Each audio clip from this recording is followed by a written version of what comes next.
My grandmother, her family came here in the 1920s, so pioneers, it's almost 100 years ago now. Glenn Merwin is a surviving relative from one of the 8 families that was contacted by the North Peace Savings and Credit Union about the old grave sites. The bank purchased the neighboring empty property 3 years ago, and they discovered old graves that belonged to the old St. Martin's Anglican Church.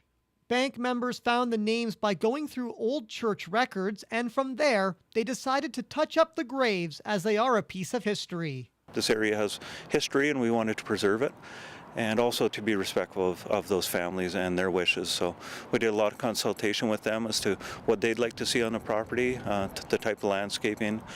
We refurbished the markers with them. Merwin's grandmother, Christine Bremner, moved to Fort St. John from Spirit River almost 100 years ago. I remember as a kid back in the late 50s, early 60s, my mom would bring us here, and my grandmother's was an unmarked one, but my mom knew exactly where it was. There used to be just little mounds.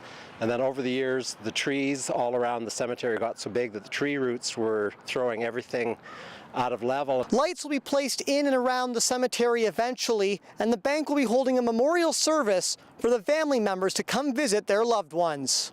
It was a big relief that, these people, this was their final resting place, and we're thrilled that they can stay here. And it's so nice now that for the next 100 or 200 years, it will stay in this shape. So it's very, very nice. Bank members are relieved that the project is finished and the deceased now have their final resting place. Eric Tashner, CJDC TV News, Fort St. John.